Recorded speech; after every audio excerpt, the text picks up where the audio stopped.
الحمد لله رب العالمين والصلاة والسلام على رسوله محمد وعلى آله وأصحابه أجمعين. أما بعد فإن أحسن الحديث كتاب الله وأحسن الهدي هدي محمد صلى الله عليه وسلم وشر الأمور محدثاتها فإن كل محدثة بدعة وكل بدعة ضلالة وكل ضلالة في النار. اعوذ باللہ السمیع العلیم من الشیطان الرجیم. بسم اللہ الرحمن الرحیم. قاف والقرآن المجید بل عجبوا ان جاءهم منذر منهم فقال الكافرون هذا شيء عجيب أإذا متنا وكنا ترابا ذلك رجع بعيد قد علمنا ما تنقص الأرض منهم وعندنا كتاب حفيظ. ہمارے دین میں کچھ ایسی حقیقتیں ہیں جن کو اگر ہم مسلمان اپنا لیں تو اس کے اثرات نہ صرف ہماری اپنی شخصیت پر بلکہ معاشرے پر بھی اور غیر مسلموں پر بھی بڑے اچھے پڑ سکتے ہیں. یہ کچھ بیماریاں ہوتی ہیں جو انسانوں کے معاشرے میں یا انسان کی اپنے مزاج میں رچ بس جاتی ہیں، جس کی وجہ سے ایک مؤثر چیز غیر مؤثر ہو جاتی ہے اور لوگ پرے ہٹتے ہیں. دین ہمیں بہت سی اچھی تعلیمات دیتا ہے. ہمارے اخلاق کو، ہمارے کردار کو بہتر بنانے کے لیے کون سی ایسی چیز ہے جو دین نے چھوڑی ہو؟ لیکن مسئلہ ہم انسانوں کا ہے. جو سب سے بڑی کمزوری ہم انسانوں میں وہ یہی ہے کہ ہم کچھ اپنی خواہشات ہیں ان کو ذرا زندہ کر لیتے ہیں ایسے مواقع پر، اور دین کی جو بات ہے اس کو ہم نظر انداز کر دیتے ہیں. مثلا مثال کے طور پر ہمارا دین ہمیں سمجھاتا ہے کہ ایک مسلمان کو سچا ہونا چاہیے، اور یہ بھی فرمایا کہ کونوا مع الصادقین، سچوں کے ساتھ ہی آپ رہیے. سچ ایک بہت بڑی حقیقت ہے، اس لیے کہ سچ بعض اوقات کڑوا بھی ہوتا ہے، اور سچ بولنے سے بڑے نقصانات بھی ہو سکتے ہیں. مگر ایک سچے آدمی کو سچ بول کے جو سکون روحانی طور پر ملتا ہے اور جو اعتماد اس کو اپنی ذات پر ملتا ہے اور جو دوسروں کا خوف ہوتا ہے وہ نہیں رہتا، اور بطور خاص اللہ تعالیٰ کا خوف نہیں رہتا کہ میں نے تو سچ بولا ہے، اللہ ہی جانتا ہے، میں نے اللہ کے ہاں سرخرو ہونا ہے. تو ایسی صورت میں سوچئے اس انسان کا کتنا وزن ہے، چاہے دنیا اس کو کچھ بھی وزن نہ دے، لیکن وزن تو ہے.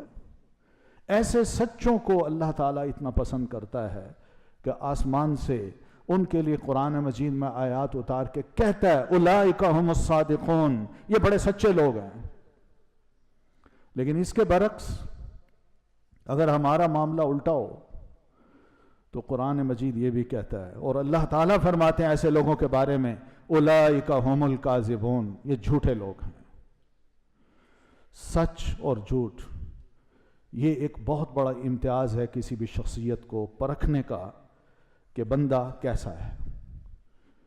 جھوٹ بھی ہم جانتے ہیں کہ کوئی پسند نہیں کرتا، ہم یہ بھی جانتے ہیں یہ خلاف حقیقت چیز ہوتی ہے، مگر اس پر جس طرح ہم لوگ اس کے اوپر لیپا پوتی کر کے اور اپنے رویوں سے، اپنی گفتگو سے، اپنے عمل سے، اپنے معاملات میں اور اپنے تعلقات میں جس طرح جھوٹ کو چڑھاتے ہیں اور جھوٹ بنا کے اس کو پیش کرتے ہیں، یہ وقتی طور پر ایک انسان کو ہم دھوکہ تو دے سکتے ہیں، مگر کیا ہمارے اندر بیٹھا ہوا منصف ہمیں شاباش دیتا ہے؟ قطعاً شاباش نہیں ملتی. ہم جانتے ہیں کہ ہم اندر سے مجرم ہیں، ہم نے جھوٹ بولا ہے، دھوکہ دیا فلاں کو، فلاں کے ساتھ زیادتی کی ہے. اسی وجہ سے دین نے جھوٹ کی بڑی مذمت کی ہے، اور دین یہ چاہتا ہے کہ ایک ایک مسلمان جھوٹ سے پرہیز کر کے ایک سچا کھرا انسان بن جائے، لوگوں کے ساتھ بھی، اپنے ساتھ بھی اور اپنے رب کے ساتھ بھی. ایسے انسان کی بڑی تعریف کی ہے.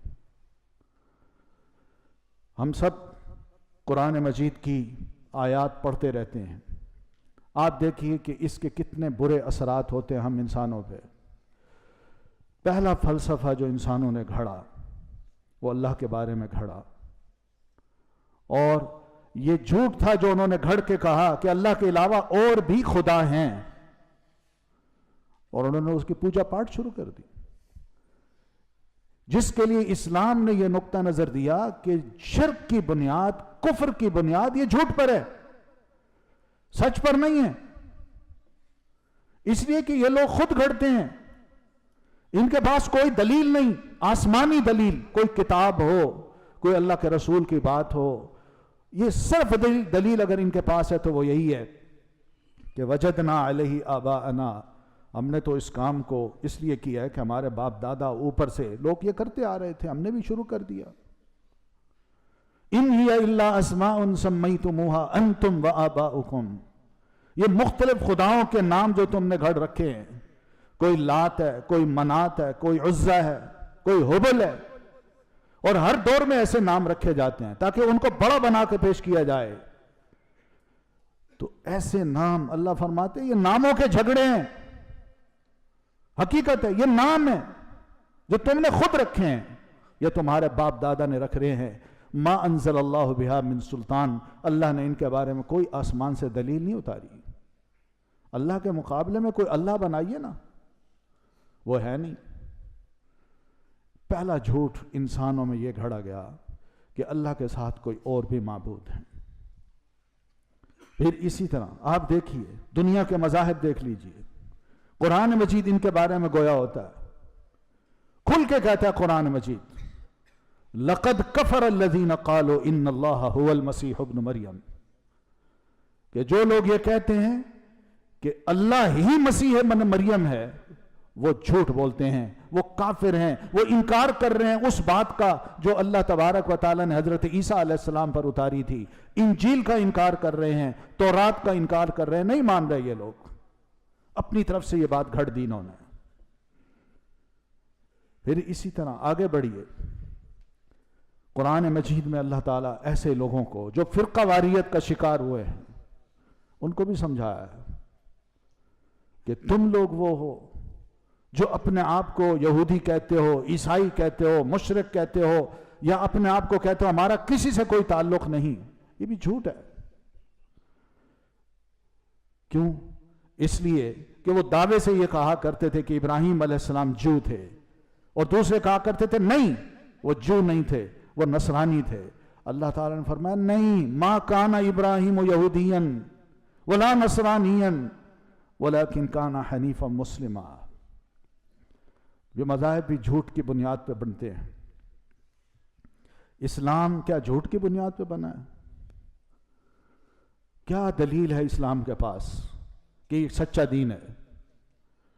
اس کی دلیل سب سے بڑی یہی ہے، یہ قرآن مجید جو ہمارے پاس ہے، شروع سے لے کر آخر تک اس کو پڑھ جائیے، اس میں کوئی تضاد نظر نہیں آئے گا۔ جو اترا برحق اترا، عین وقت پر اترا، سمجھانے کے لیے اترا، لوگوں کی اصلاح کے لیے اترا، لوگوں کو بگاڑنے کے لیے نہیں اترا۔ اور پھر سب سے بڑی بات کہ آئندہ کی انسانیت تک کو، قیامت تک کے لوگوں کو یہ بتانے کے لیے آیا ہے کہ یہ میسج سچا ہے، اس کے مقابلے میں کوئی میسج ہے تو لے آؤ، یہ سچی دلیل ہے۔ اور پھر نبی علیہ الصلاۃ والتسلیم خود، کیا انہوں نے خود اپنی طرف سے یہ جھوٹ گڑھا نعوذ باللہ کہ میں اللہ کا نبی ہوں، میں اللہ کا رسول ہوں؟ نہیں، کوئی آپ نے جھوٹ نہیں گڑھا۔ قرآن اس کے بارے میں گواہی دیتا ہے کہ اللہ کے رسول جب ہم نے آپ کے سر پہ نبوت کا تاج رکھا تو ما کنت تدری مل کتاب ولا ایمان، آپ کو تو یہ علم ہی نہیں تھا کہ کتاب کیا ہوتی ہے اور ایمان نظریہ کیا ہوتا ہے۔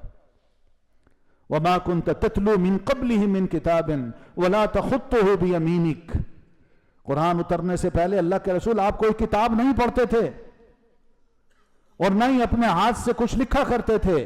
اگر آپ ایسا کرتے تو اذن لرتاب المبتلون، جو جھٹلانے والے ہیں، جھوٹ بولنے والے ہیں، نہ ماننے والے ہیں، وہ خود شک میں پڑ جاتے، یہ پڑھا لکھا آدمی ہے، شاید اس نے کتاب لکھی ہے۔ اتنی بڑی سچائی جو قرآن مجید کی ہے، رسول کی ہے، دین کی ہے، آج اس سچائی کو قبول نہیں کیا جا رہا، انفرادی طور پر بھی اور اجتماعی طور پر بھی۔ ہم انفرادی طور پر اگر اپنے رویوں کو دیکھیں، اپنے تعلقات کو دیکھیں، اپنی گفتگو کو دیکھیں، اپنے معاملات کو دیکھیں، تو اس میں سچائی بڑی کم ہے، جھوٹ زیادہ ہے، اور ہم اس کو قابل فخر چیز سمجھتے ہیں اور اپنے آپ پر اتراتے ہیں کہ میں بڑا کلیور ہوں، میں بڑا ہوشیار ہوں، میں جینیس ہوں۔ نہیں، یہ وقتی دھوکہ ہے جو انسان کو شیطان دل میں ڈال دیتا ہے، لیکن سب جانتے ہیں کہ جھوٹ کا انجام برا ہوتا ہے، اچھا نہیں ہوتا۔ یہ بندہ قابل اعتماد نہیں رہتا، اس کو دھوکے باز شمار کیا جاتا ہے۔ آج صورتحال کچھ ہماری ایسی بنی ہوئی ہے کہ ہم، حقیقت یہی ہے کہ ایک دوسرے پر اعتماد نہیں کرتے، ہر ایک کے بارے میں بڑے محتاط ہیں، ہمارے تعلقات مشکوک ہیں، وہ مفاد پرستانہ ہیں، اور ہم جانتے ہیں کہ جس سے ہم فائدہ اٹھا رہے ہیں وقتی فائدہ ہے، اٹھا لو اور بعد میں چھوڑ دو۔ یہ ہماری صورتحال ہے جس کی وجہ سے ہمارا تقریباً آوے کا آوا ہی بگڑ چکا ہے۔ سیاست میں دیکھیں جھوٹ، معاملات میں دیکھیں جھوٹ، میڈیا پہ دیکھیں جھوٹ، حق بات کو پہنچانے میں لوگوں کی زبان گم، آواز گم، کوئی بات حق کہنا ہی نہیں چاہتا، اور صورتحال یہ ہے کہ حق کو دبا دیا گیا ہے اور جو جھوٹ ہے وہ عام ہو رہا ہے۔ یہ کون سا رویہ ہے ہم مسلمانوں کا جو ہم اپنے آپ کو یہ بھی کہیں کہ مسلمان ہیں؟ نہ اللہ خوش نہ دنیا خوش۔ دنیا بھی ہمیں جان لے گی کہ ہم کس قسم کے لوگ ہیں جو اپنے دین کو، اپنے نظریے کو اور اپنے رب کو دھوکہ دے سکتے ہیں۔ دنیا یہ کہے گی ہمیں بھی دھوکہ دے سکتے ہیں، ایک ناقابل اعتماد لوگ ہیں۔ یہ جو صورتحال بنی ہوئی ہے، حقیقت ہی یہ کہ اصلاح طلب ہے۔ انفرادی طور پر ہم، ہر بندہ ہم میں سے ضرور اس بات کو سوچے، میں سمیت، کہ میرا رویہ کیوں غلط ہوتا ہے، کیا وجہ ہے کہ میں گھر کے اندر بیٹھا ہوں اور جس کو میں نے ٹائم دے رکھا ہے، جس کو میں نے قرضہ دینا ہے، جس سے میں نے معاہدہ کرنا ہے، اس کو میں نے وقت بھی دیا ہے، مگر میں نہیں چاہتا کہ میں اس سے کوئی معاہدہ کروں یا اس کو قرضہ دوں۔ وہ وقت پہ آتا ہے مگر میں اندر ہوں اور گھر کے دروازے پہ تالا لگوا دیتا ہوں تاکہ آنے والا دیکھے گھر میں کوئی ہے ہی نہیں، اور میرا جھوٹ یوں پکڑا جائے کہ میں اپنے ملازم سے کہوں کھڑکی سے نکل کے جاؤ، سامنے والی دکان سے 2-4 سبزیاں وغیرہ لے آؤ، اور جب وہ نکلے تو میرا جھوٹ پکڑا جائے، مجھے پتہ چلے کہ میں تو اندر میرے بارے میں پتہ چلے کہ میں تو اندر بیٹھا ہوں۔ کیا وجہ ہے کہ گھر میں فون کی بیل بجتی ہے، دوست مجھ سے کچھ تقاضا کرنا چاہتا ہے، مگر میں بچے کو کہتا ہوں کہ فون پہ اس کو جواب دے دو کہ بابا گھر پہ نہیں ہے۔ یہ رویے کیوں ہیں؟ ہم خود اپنے آپ کو کیسی شخصیت بنا کے پیش کرتے ہیں؟ کیا وجوہات ہیں ہماری کہ ہمارے معاملات بھی ایسے ہیں کہ میں کوئی پلاٹ بیچنا چاہوں یا خریدنا چاہوں یا سبزی بیچنا چاہوں یا خریدنا چاہوں تو طے ہی کر رکھا ہے کہ میں نے سچ بولنا ہی نہیں، میں نے ضرور دھوکہ دینا ہے، ضرور دکھانا ہے اس کو ایک ایسا پہلو کہ جس سے یہ کسی طرح قابو میں آ جائے اور میرا گاہک بن جائے، اور جب یہ خرید کے گھر جائے تو پچھتائے، مجھے 100 سنائے، مجھے بددعائیں دے۔ کیسی برکتیں ہوں گی ہمارے کاموں میں، ہمارے تعلقات میں، کیسی اصلاح ہوگی؟ یہ سب رویے معمولی نہیں ہیں، یہ چھوٹے چھوٹے رویوں سے ہماری پہچان ہوتی ہے کہ ہم کس قسم کے لوگ ہیں۔ آج یہ خوف ہم پر مسلط ہے، ہم یقین مانیے ایک دوسرے پر اعتماد نہیں کرتے، ہم تعلقات صرف اس لیے رکھتے ہیں کہ وقتی طور پر اس بندے کے شر سے بچو یا اس سے فائدہ اٹھا لو، اور جب فائدہ اٹھا لو تو چھوڑ دو، یا پھر شر سے بچو اور اس کے منہ پہ تعریف کرو، اس کو باور کراؤ کہ میں تمہارے لیے بڑا سنجیدہ ہوں، بڑا سیریس دوست ہوں، تمہارا خیر خواہ ہوں، مگر ہے کچھ معاملہ کچھ اور.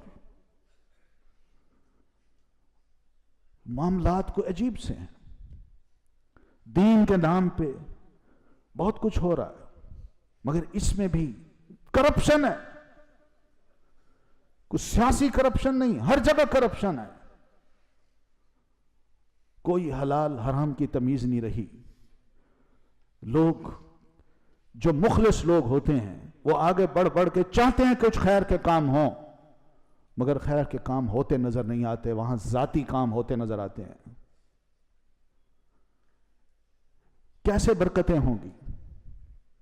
یہی وجہ ہے کہ ہمارا دین ہمیں سمجھاتا ہے یقولوا قولا سدیدا.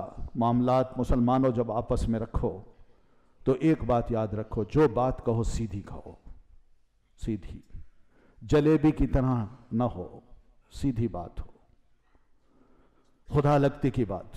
کچھ بھی ہو تم اپنی پہچان صرف اس طرح کرا دو کہ میں سیدھا بندہ ہوں، چاہے تمہارے پاس غربت ہو، کچھ بھی نہ ہو،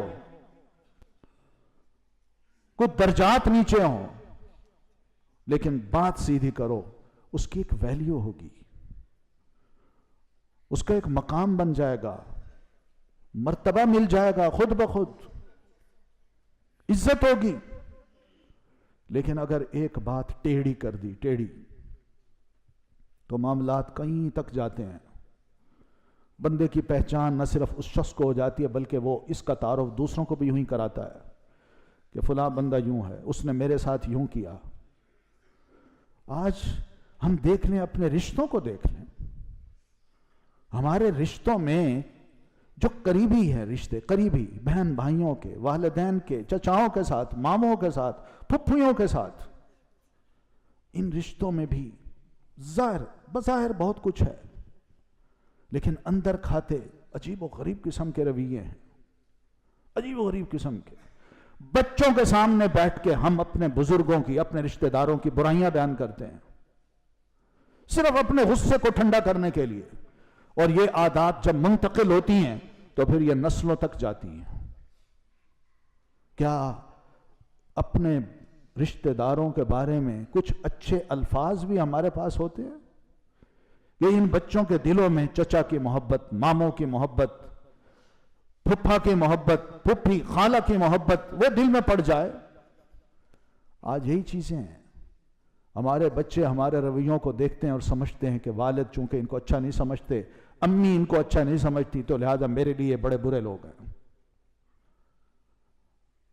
یہ عام صورتحال ہے. رشتہ داریاں ختم، غلط فہمیاں عام، قطع رحمی عام، صلہ رحمی کی کسی کو پرواہ نہیں. اپنا ہے، قریبی ہے، دکھی ہے، بیمار ہے، فقیر ہے، محتاج ہے، مگر ہم گھر میں بیٹھے خوش ہوتے ہیں کہ اپنے ہیں نا یہ اور ذلیلوں. کون سا ثواب ہے یہ خوشی کا؟ اللہ کے نزدیک یہ خوشی ہماری، اللہ کے نزدیک یاد رکھیے ایک بہت بڑا گناہ ہے، بہت بڑا گناہ ہے. صلہ رحمی کا جو ثواب ہے وہ ڈبل ہے، اور کسی اور کے ساتھ خیر خواہی کرنا ایک ثواب ہے. آج اس کی بھی کوئی پرواہ نہیں. ہمارے اسی طرح کے بے شمار جو تعلقات ہیں، رویے ہیں، ان تمام چیزوں پر اگر ہم غور کریں تو دین بہرحال ان چیزوں کو اچھا نہیں سمجھتا. ہم بہت بڑی باتیں کرتے ہیں کہ وجوہات یہ ہیں، یہ کچھ ہو رہا ہے، وہ کچھ ہو رہا ہے، مگر دین انڈیویجول کو زیادہ ایڈریس کرتا ہے کہ تم اپنے آپ کو ٹھیک کرو، میں اپنے آپ کو ٹھیک کروں، نہ کہ میں دوسری کی طرف انگلی اٹھاؤں اور خود میرے اندر وہ 100 خرابیاں ہوں. اس لیے ہمارا دین ہمیں یہ کہتا ہے کہ اتنا دھیان کیجئے کہ مذاق میں بھی آپ جھوٹ نہ بولیں. مذاق میں بھی آپ صلی اللہ علیہ وسلم کو، کیا خوبصورت بات ہے، اور شاید یہ صفات نادر لوگوں میں ہوں، بہت کم لوگوں میں ہوں گی. آپ صلی اللہ علیہ وسلم مزاح کیا کرتے، آپ میں ہیومر تھا. آپ گفتگو میں ہلکی پھلکی بات کر دیا کرتے تھے، دوسرا مانوس بھی ہو، خوش بھی ہو، اور اس صحبت میں بیٹھ کے وہ کوئی یہ محسوس نہ کرے کہ میں کسی بڑی باروب شخصیت کے سامنے بیٹھا ہوں، میں جہاں ہل نہیں سکتا۔ نبی علیہ الصلوۃ والتسلیم ہلکا پھلکا مزاح کر دیا کرتے تھے۔ تو کسی نے آپ سے کہہ دیا، اللہ کے رسول اتمزح یا رسول اللہ، آپ بھی مزاح کرتے ہیں؟ آپ نے فرمایا بالکل کرتا ہوں، ولیکن انی لا اقول الا حقا، میں جب بھی کرتا ہوں مزاح تو بات کروں گا تو بالکل سچی بات کروں گا، جھوٹ نہیں کہوں گا۔ کتنی بڑی بات ہے۔ ہم بہت بڑا کام کر لیتے ہیں، پھر کہتے ہیں یہ مذاق کیا تھا، فون کر دیا، جھوٹ بول دیا، اطلاع دے دی، دوسرے کا دل بیٹھ گیا، ہارٹ اٹیک ہو گیا، اور اپریل فول کو ہم سمجھتے ہیں بہت بڑا کام ہے جو ہمیں کرنا چاہیے۔ یہ کون سی خوبیاں ہیں کہ جن کو ہم اپنا کے کہیں کہ ہم کو بڑی اچھی قوم بن رہے ہیں؟ کتنے نقصانات ہو سکتے ہیں اس کے۔ پھر اسی طرح ہم یہ بھی جانتے ہیں کہ جھوٹ جو ہے یہ ساری خرابیوں کی جڑ ہے، ہمیں پتہ ہے۔ یہ نکل جائے تو آدمی ٹھیک ہو جاتا ہے۔ آپ صلی اللہ علیہ وسلم کے پاس،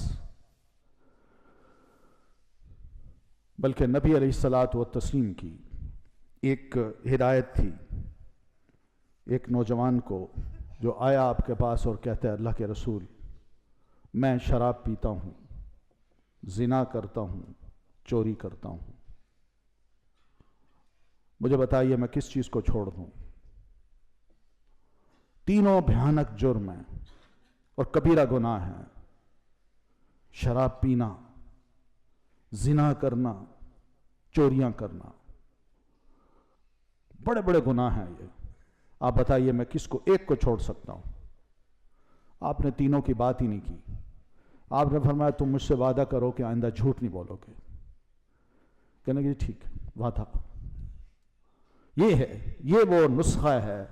آپ صحیح معنوں میں حکیم تھے، نبض پہ ہاتھ رکھ کے بات کیا کرتے تھے اور جانتے تھے کہ ان برائیوں کی جڑ کیا ہے۔ آپ نے فرمایا یہ کام چھوڑ دو، جھوٹ نہ بولو، یہ مجھ سے وعدہ کرو کہ آئندہ میں جھوٹ نہیں بولوں گا۔ کہتا جی اللہ سے آپ کو وعدہ، اللہ کو گواہ بنا کے وعدہ کرتا ہوں کہ جھوٹ نہیں بولوں گا۔ سبحان اللہ۔ چوری کرنے کے لیے نکلا، ہاتھ جب ڈالا کہ چوری اٹھاؤں، سوچا کہ میں پکڑا گیا اور رسول اللہ صلی اللہ علیہ وسلم کے سامنے پیش ہوا تو آپ نے اگر مجھ سے پوچھا چوری کی تھی، میں کہتا ہوں ہاں، تو بڑی شرمندگی کی بات ہے۔ اور اگر کہتا ہوں نہیں تو یہ تو جھوٹ ہے، نہیں میں چوری نہیں کرتا۔ یہی حال دوسرے سٹیپ پہ کہ زنا کے لیے موقع موجود تھے اس کے پاس، مگر عین اس موقع پر یہی سوچتا ہے کہ اللہ کے رسول کے پاس پیش کیا گیا تو میں کیا کہوں گا، سچ بولوں گا، کتنی شرم کی بات ہے۔ اور اگر جھوٹ بولوں تو یہ نبی علیہ الصلوۃ والتسلیم سے کیا ہوا جو وعدہ ہے یہ میں توڑ دوں گا، نہیں میں یہ کام بھی نہیں کر سکتا۔ یہی حال شراب کا، جھوٹ گیا، ساری برائیاں ختم، سب برائیاں ختم، اور اللہ کا بندہ آپ کے پاس آیا، اللہ کے رسول، اللہ آپ کو جزائے خیر دے، آپ نے تو مجھے وہ نسخہ بتایا کہ میرے اندر اتنی بھی خرابیاں تھیں، برائیاں تھیں، میں نے ان سے توبہ کر لی ہے اسی جھوٹ نہ بولنے کی وجہ سے۔ یہ انقلاب ہے جو دین چاہتا ہے کہ بندے کی شخصیت میں آئے۔ یہی وہ چیزیں ہیں جو شاید ہم مسلمانوں کو آج تھامنے کی، اپنانے کی ضرورت ہے، مجھے بھی اور آپ کو بھی۔ اسی میں ہماری اصلاح ہو سکتی ہے۔ انفرادی اصلاح بڑی ضروری ہے۔ اجتماعیت کو چھوڑ دیجئے، پہلے ہم خود ٹھیک ہوں، اپنے آپ کو درست کریں، اپنے گھر والوں کو ٹھیک کریں، اور اپنے گھر میں سچائی کا جو چلن ہے وہ ہونا چاہیے۔